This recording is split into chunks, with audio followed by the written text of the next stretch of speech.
땅에 설하에 자녀를 둔 모든 부모님들은 평생 이 땅을 떠날 때까지 한 가지 소원이 있습니다. 가장 큰 소원은 나를 통해서 태어난 이 자녀가 잘 성장해서 행복하게 그리고 많은 사람에게 유익을 주며 하나님께 영광을 돌리는 그러한 자녀로 살아가기를 한결같이 소망하고 있습니다. 그런데 반면에 전혀 원하지 않는 다른 길로 가고 있는 자녀들이 있습니다. 세상에서 그렇게 나쁜 자녀가 없습니다. 때로는 이러한 자녀를 둔 것이 창피할 때가 있을 것입니다. 세상에 해악을 끼치는 그리고 악한 자가 되어버린, 그리고 가정에 근심이 되고 그리고 걱정이 되는, 평생 이 자녀를 두고 울고 지나는 그런 부모님들이 있을 것입니다. 그런데 오늘 성경이 소개하는 이 사람은 최악의 사람입니다.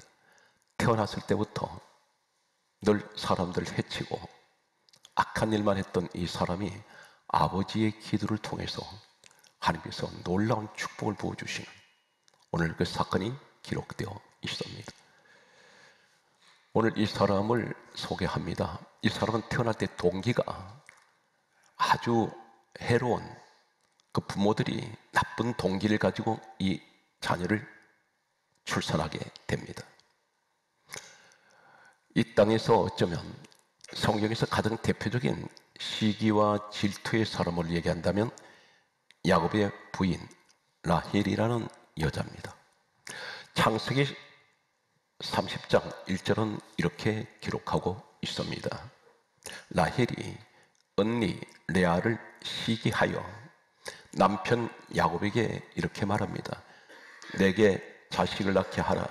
그렇지 아니하면 내가 죽겠노라. 이렇게 말합니다. 자식을 낳게 하지 않으면 내가 죽어버리겠다고 말하는 이 라헬에게 창세기 30장 2절에 야곱 남편이 이렇게 말합니다. 성을 내게 됩니다.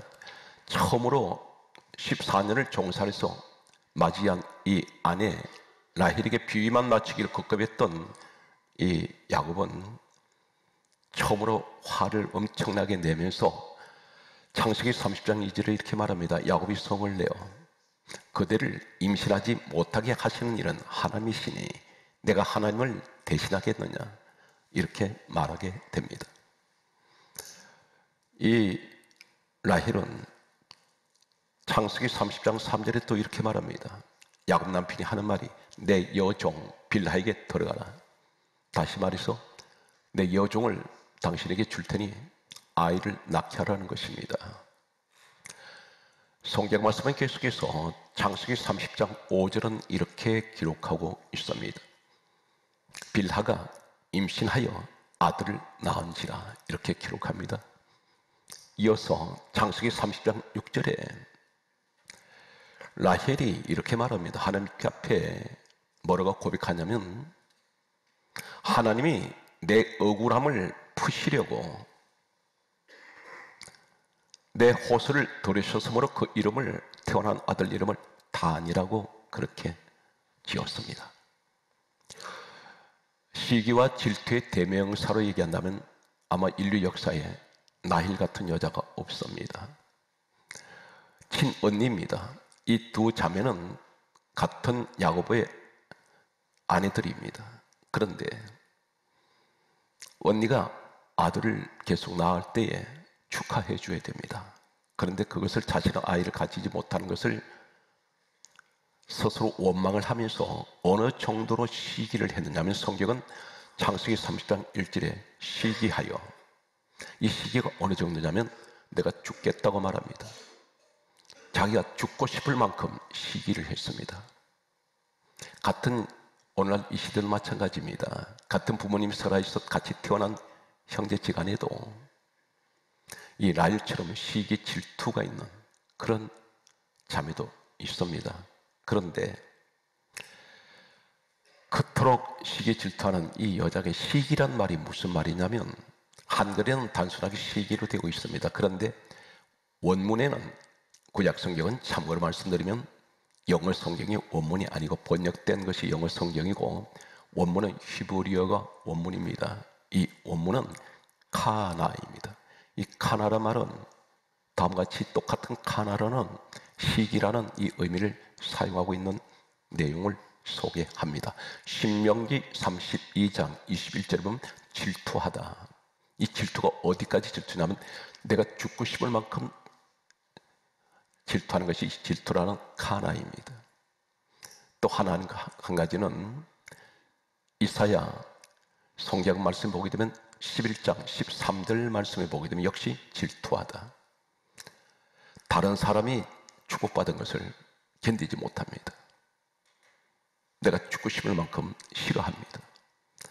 우리 주변에 보게 되면 나보다 더 잘 되는 사람, 내가 가지지 못한 것을 저 사람이 가지고 있을 때 그것은 내가 죽고 싶을 만큼 싫어하는 사람이 있습니다. 바로 그 대표적인 인물이 라헬이었습니다. 또 한 가지는 성경 말씀을 보게 되면 열왕기상 14장 22절 말씀에 보게 되면 노여워하다 화를 냈습니다. 견디질 못합니다. 다른 사람이 복 받는데 다른 사람이 내가 받지 못할 복을 받는 것을 보고 화가 났습니다. 견디질 못하는 이 라헬의 모습입니다. 단이 태어날 때 동기가 그랬습니다.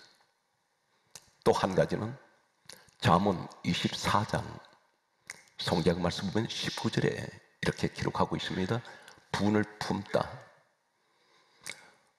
언니가 이 레아가 아이를 가졌는데 자녀를 낳았는데 여기서 분을 품고 있습니다. 세상말로 내가 언젠가는 해쳐버려야지, 내가 죽여버려야지 하는 그런 마음을 갖고 있었던 여자가 라헬이었습니다.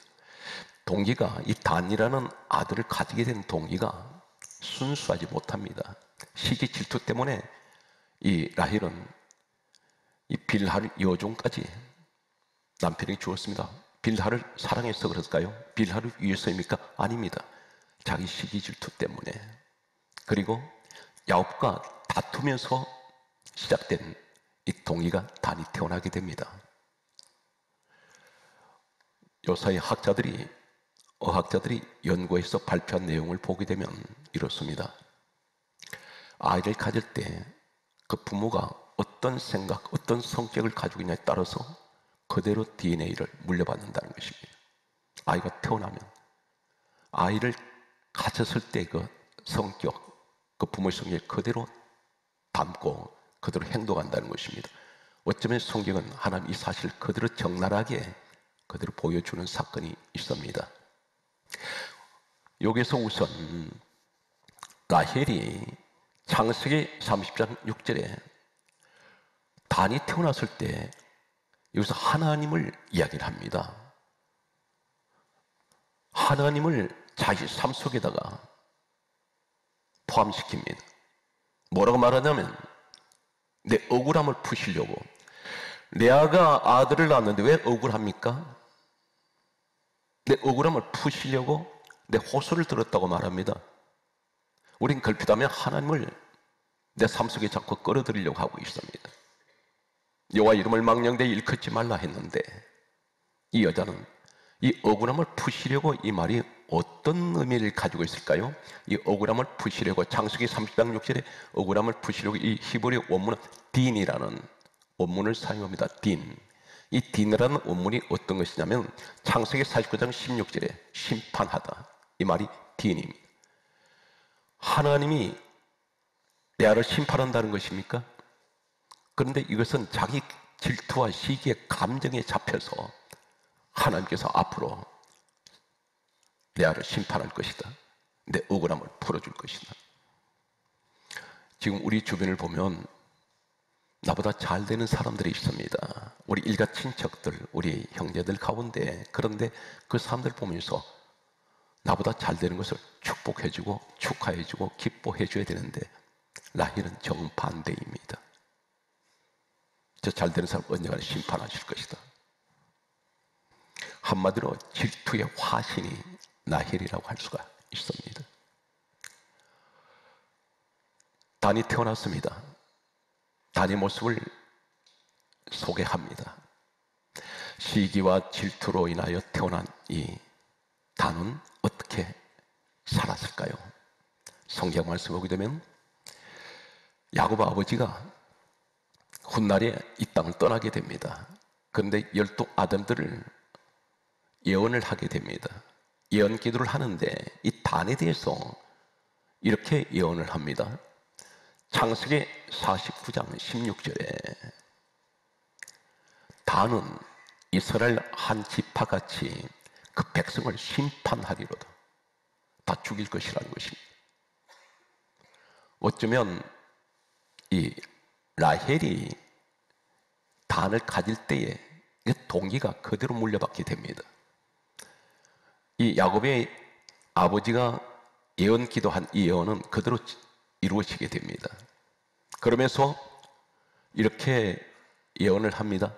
창세기 49장 17절에 단은 길섭의 뱀이요 새길의 독사로다.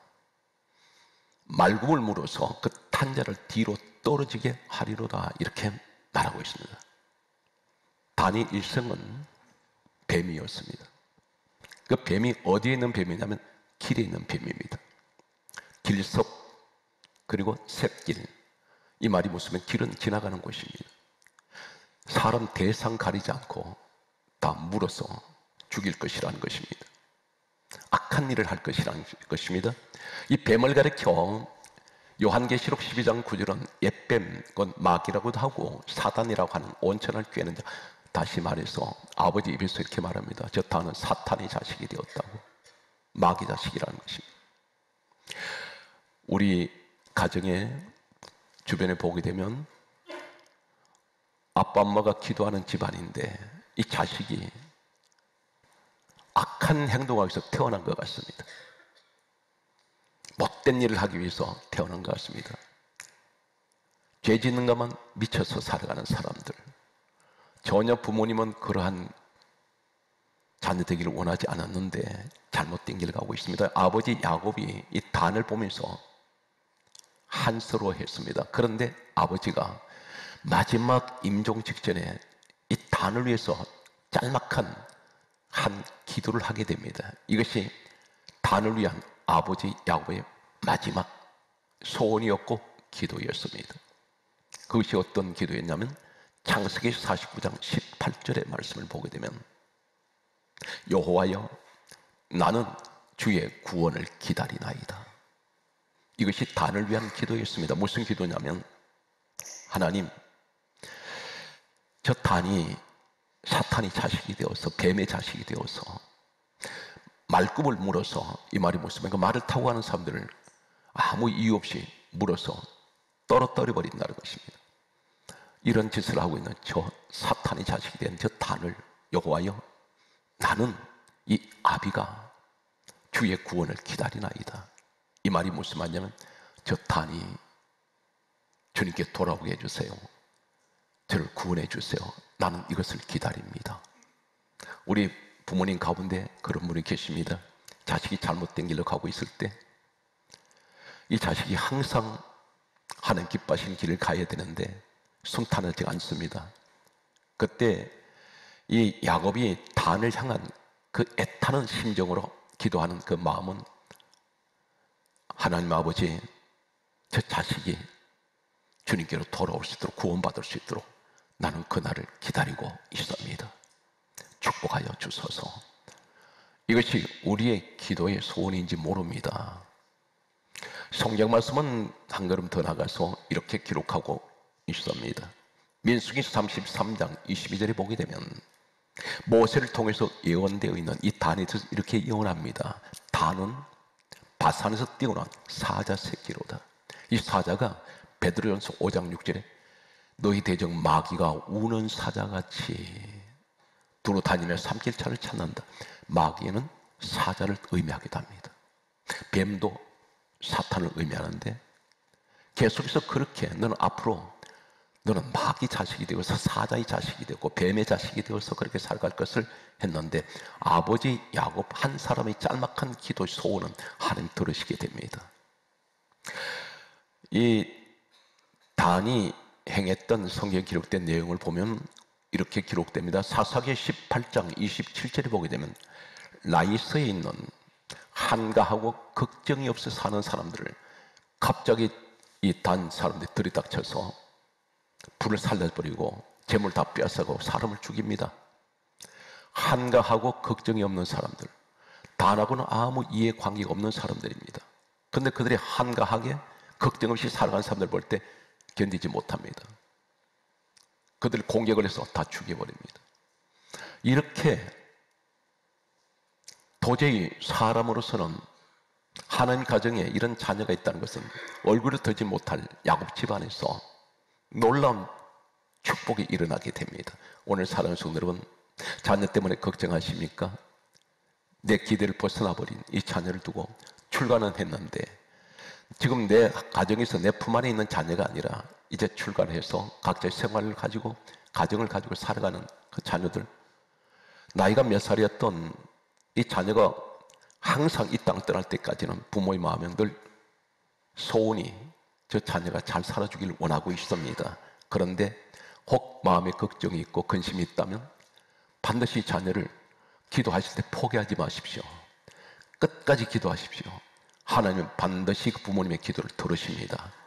오늘 야곱의 기도는 하나님께서 들으셔서 이 단이 형편없는 인생을 살아갈지라도 하나님께서는 아버지 이 야곱의 기도를 드시고 하나님께서는 이 단을 축복을 하게 됩니다. 오늘은 시간 관계 때문에 에스겔까지만 제가 단에 대해서 소개하겠습니다. 민수기 1장 38절에서 39절을 보게 되면 하나님께서는 이 야곱 아버지의 기도, 여호와여 나는 주의 구원을 기다리나이다. 하나님 아버지, 저 단을 불쌍히 여기셔서 더 이상 악한 길로 가지 않게 하여 주시고 하나님 이 단을 구원하여 주소서. 나는 그 구원을 나는 사모하며 기다리나이다. 이 야곱의 아버지의 간절한 기도를 통해서 민수기 1장 38절에서 39절을 보게 되면 단의 자손이 62,700명으로 하나님께서 자손 축복을 부어줍니다. 40년이 흘러갑니다. 그런데 민수기 26장 42절에서 43절을 보게 되면 숫자가 또 불어납니다. 성경 그렇게 기록합니다. 64,400명. 40년 사이에 수천 명이 또 불어납니다. 놀라운 일들이 계속 전개됩니다. 에스겔 48장을 소개합니다. 여기는 12 아들들이 다 소개되어 있습니다. 하나님께서 땅을 분배를 시키시는데 이 분배가 어떻게 분배가 되냐면 이 단을 하나님께서 가장 앞에 세우십니다. 이 사건이 에스겔 48장 1절을 보게 되면 단에 대해서 글자 수를 1절에만 80글자가 나옵니다. 80글자의 복을 받게 되는데 여기서 결론이 어떻게 되냐면 단은 동쪽에서부터 서쪽까지 단의 몫이로다 이렇게 말씀하고 있습니다. 이 말씀은 무슨 말씀이냐면 동쪽은 해가 뜨는 곳입니다. 서쪽은 해가 지는 곳입니다. 이 단의 축복은 너는 동쪽에서 해가 뜰 때부터 서쪽에 해가 질 때까지 다 네 땅이다. 어마어마한 복을 드립니다. 이것이 어떻게 해서 주어집니까? 하나님이 그 아버지 야곱의 기도를 들으시기 때문에. 오늘 여러분 기도를 들으시면 하나님이 이 단이 어떤 모습으로 살았다 할지라도 하나님 반드시 믿음의 기도는 야곱 같은 아버지의 기도는 축복하실 것입니다. 계속해서 보게 되면 에스겔 48장은 가장 먼저 소개되는 것이 가장 형제 중에 악하게 살았던 이 형제 단을 가장 먼저 축복을 하시면서 나머지 11 아들에 대해서는 에스겔 48장 1절에만 글자가 80글자가 축복으로 채워져 있습니다. 그런데 다른 11 형제들은 적게는 23글자, 많게는 27글자밖에 나오지 않습니다. 이 단에게는 80글자의 복을 주셨는데 성경은 한 글자 한 글자가 전부 축복으로 채워져 있습니다. 그런데 다른 형제들은 아무리 뛰어나더라도 23글자와 많게는 27글자 외에는 더 이상 축복하지 않습니다. 이 단과 비교하면 3배, 4배 차이가 납니다. 어디서 시작됩니까? 아버지의 기도는 단 한마디도 땅에 떨어지지 않고 그대로 하나님께 상달될 줄로 믿으십니까? 그래서 믿음의 기도는 병든 자를 고쳐주고, 믿음의 기도는 고난을 물리쳐버립니다. 성경 말씀을 보게 되면 구약의 창세기 21장 16절에 하갈이라는 여자가 있습니다. 아브라함의 후처입니다. 아들 이스마엘을 낳았습니다. 그런데 아브라함은 부인 사라가 이 여종을 내쫓아 버렸습니다. 물 한 가죽 부대를 주고 사막으로, 부엘세바라는 사막으로 내보냅니다. 사막에서 이 부엘세바는 지옥의 사막입니다. 아들 이스마엘과 하갈은 사막을 방황을 합니다. 가죽 부대 물이 다 떨어졌습니다. 이때에 어린 이스마엘이 죽어갑니다. 숨이 끊어지고 있습니다. 이때에 창세기 21장 16절에는 하갈 어머니가 그 사막에서 통곡의 기도를 하게 됩니다. 하나님께서 이 하갈의 기도를 들으시고, 잠시 전에는 아무것도 보이지 않던 사막밖에 보이지 않는 이곳에 울고 났더니 샘물이 옆에 있었습니다. 하나님께서 우는 이 하갈을 통해서 샘물을 그곳에 만들어 주셨습니다.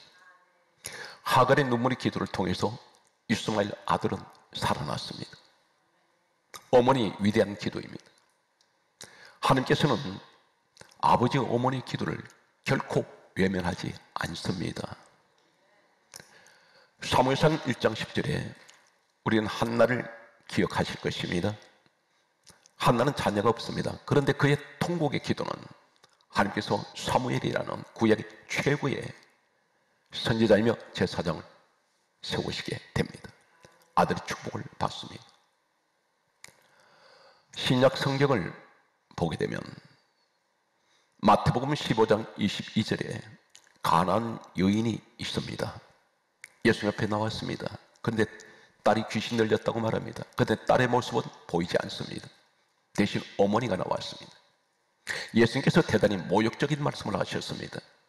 자녀들이 떡을 취하여 개들에게 던짐이 마땅치 아니하다 했더니 이 여인이 하는 말이, 개들도 제 주인의 상에서 떨어지는 부스러기를 먹습니다 했더니 예수님께서 이렇게 말씀합니다. 여자여, 내 믿음이 크도다. 너 소원대로 될지어다.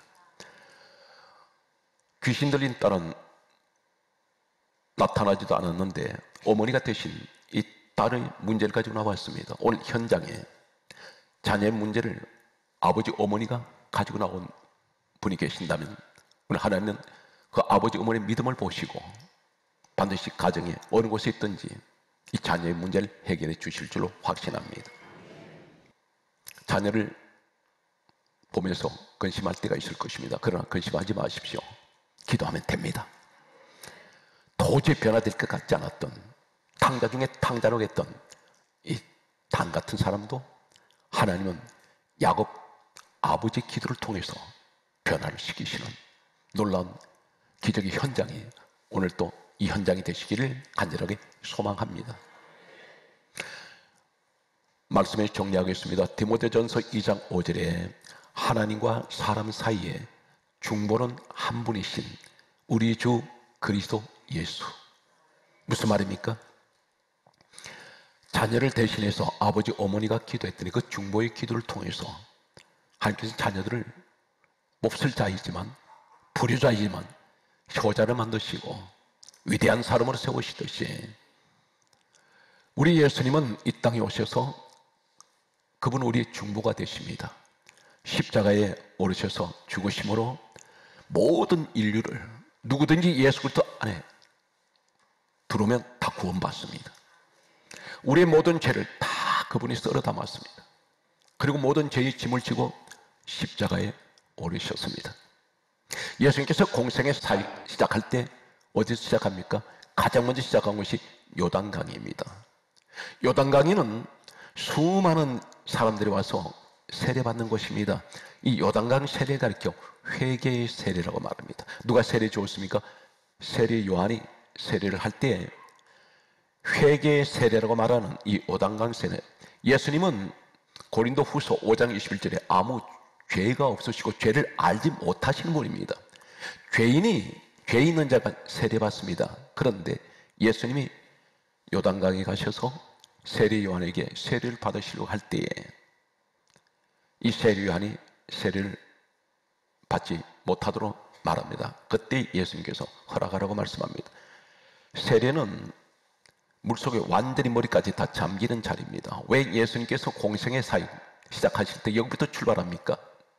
여기는 왕으로부터 모든 사람들의 죄가 이 요단물 수장되어 있는 곳입니다. 아무 죄가 없으신 분이, 죄를 알지도 못하신 분이 순백의 상태인 거룩하고 성결하신 분이 물속에 들어갈 때, 머리까지 잠기실 때 이 물속에는 수많은 죄인들의 죄가 다 달라붙습니다. 완전히 죄로 범벅이 되어버립니다. 나오실 때 세례 요한이 이렇게 말합니다. 보라, 세상 죄를 지고 가는 하나님의 어린 양이라 했습니다. 바로 요단강 물속에서 나오실 때 세상 죄를 지고 간다 했습니다.